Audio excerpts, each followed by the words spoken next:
Boa tarde a todos. Antes de mais, vou partilhar aqui um bocadinho aquilo que eu faço nas aulas de matemática. A professora Conceição referiu que eu este ano tenho o 12º e, portanto, estou a trabalhar mais, obviamente, com o 12º, mas já tenho feito estas práticas em anos anteriores, pelo que a apresentação também terá conteúdos de anos anteriores. Eu dividi a minha apresentação em avaliação formativa e avaliação sumativa, embora às vezes eu vá buscar umas coisas para outras, porque está tudo ligado, obviamente, mas na avaliação formativa destaquei algumas coisas que eu aqui faço, os questões de estudo em duas modalidades, uma modalidade de estudo, em que o aluno tem a pergunta na primeira pergunta, na parte da frente, tenta responder e vira e tem lá a opção certa e, às vezes, como é este caso, a resolução. Depois passo imediatamente para outra pergunta e assim sucessivamente. A vantagem deste método é que eu tenho acesso no meu computador a todos os alunos que estão a virar os cartões e quando eu vejo que um aluno está a virar muitas vezes o mesmo, por duas razões. Ou é porque está na brincadeira, ou então é porque não percebeu a matéria. E então eu aí, de imediato, intervenho e, se for o caso de dúvida, tiro logo a dúvida na hora e assim consigo estar mais ou menos a ver as dúvidas que eles têm e a tirar as dúvidas na hora. Depois tenho aqui outra versão também dos cartões de estudo, em que eles têm aqui, este já é a versão prática, em que eles próprios leem a pergunta, fazem, também tem na parte de trás a resolução ou, eventualmente, a solução, mas eles depois carregam, eles próprios carregam no certo ou no incorreto, para no final estes são 11, no final dos 11 cartões, eles têm depois uma estatística de quantos erraram, de quantos acertaram, se estão muito bem na matéria, se precisam de estudar mais e também a eles depois também orientar um bocadinho o estudo nesse sentido. Se tem que aprofundar mais um ou outro conteúdo. Depois tem aqui fichas de nível e folha dividida. A ficha de nível eu tenho aqui com 3 fichas e, obviamente, que sendo fichas de nível, o nível de dificuldade dos exercícios vai aumentando. Eles têm aqui a ficha 1 com alguns exercícios, esses até são de 9º ano. Depois, no final da ficha, 3 coisas para eles se orientarem. Se não teve dificuldade, passa a ficha 2, se sentiu algumas dificuldades, volta a fazer novamente os exercícios. Se teve mesmo muitas dificuldades, então é melhor rever a matéria e isto repete-se em todas as fichas. Depois o nível de dificuldade vai aumentando. Depois, no final, para que eles também tenham a percepção de se o estudo foi ou não rentável, fazem uma ficha de avaliação com perguntas desta matéria, obviamente, e depois eles têm na própria resolução, no final, têm a percentagem de quantas erraram e quantas acertaram, e também aqui ficam a saber como é que estão mais ou menos na matéria, se têm que voltar a fazer ou não. Depois, aos mais interessados, deixo aqui sempre uma ou duas perguntas de nível de dificuldade elevado, em que nem todos fazem, mas aqueles que gostam de matemática, obviamente, e que são curiosos, gostam de fazer normalmente estes desafios. E a folha dividida, que utilizo, e utilizei há pouco tempo, no 12º, que do lado esquerdo tem a teórica, para depois eles não darem sempre a voltar ao livro e ver, ou se eventualmente ainda não sabem. E depois aqui, do lado direito,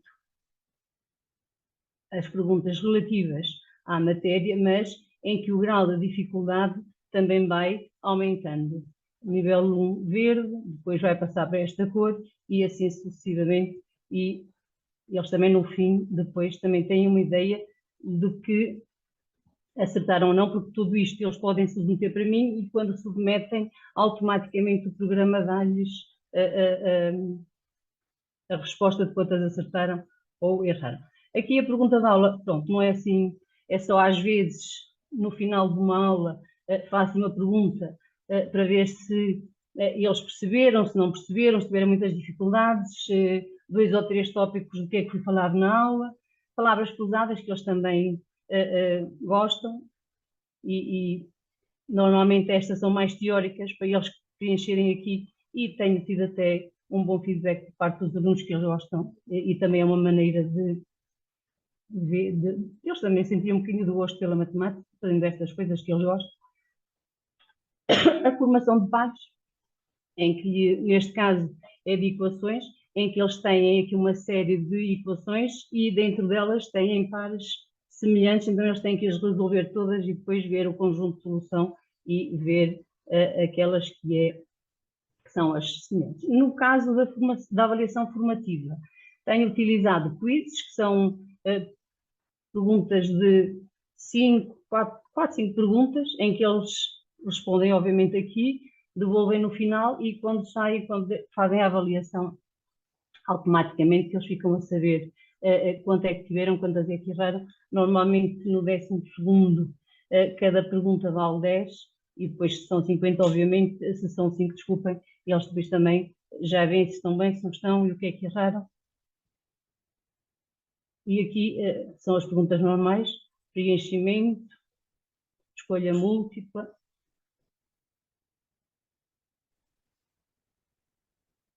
Pronto, estava aqui nos quizzes. Os testes interativos, no caso do terceiro ciclo, que é o que eu vou apresentar, tem muitas vantagens, porque tem muito tipo de perguntas diferentes. Esta é uma pergunta para eles porem verdadeiro ou falso.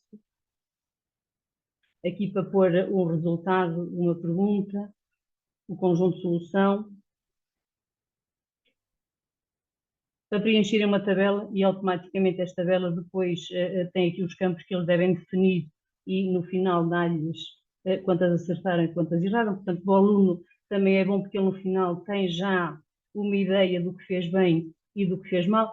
Aqui uma pergunta em que eles arrastam as perguntas para completar de modo a obter uma frase com coerência, obviamente, do ponto de vista matemático. Aqui, perguntas de ligação, em que eles podem ligar aqui a mesma coisa, portanto, vários tipos de perguntas. E depois, tenho aqui, obviamente, que não pode ser tudo interativo, tenho aqui um teste, uma ficha de avaliação normal, em que eu este ano optei, e o ano passado também, por fazer como se faz a nível nacional, dou-lhe perguntas de resposta obrigatória, esta por acaso não é, esta já é de resposta obrigatória, e têm as perguntas opcionais. Das perguntas de resposta obrigatória, estas aqui são desenvolvimento. Obviamente que eles têm que escrever no papel. E então, neste caso, o que é que eu faço? Não é um sistema misto, digamos assim. As perguntas de associação, de escolha múltipla, de preenchimento de um resultado, é tudo online e fica já registado e quando eles saem já têm a resposta às perguntas. No final, as perguntas, esta aqui, como é obrigatória, tem que fazer cálculos, eles fazem numa folha, eu levo para casa e corrijo depois mais tarde, obviamente. Depois de corrigir esse teste, eu tenho acesso a um relatório que, do ponto de vista do professor, também é bom, porque eu agora não consigo, vou deslocar isto aqui.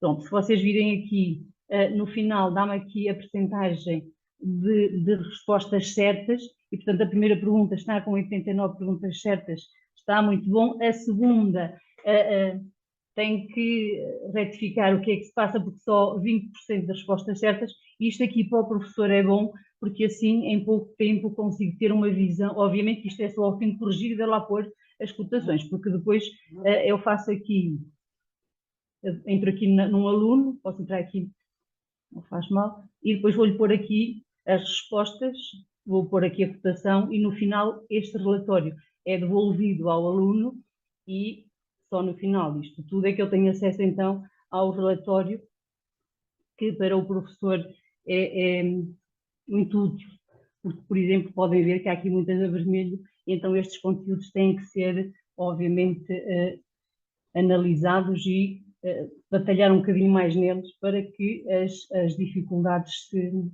sejam tiradas, obviamente. E é tudo. Não sei se foi clara. Passo agora a palavra à Ana, não é?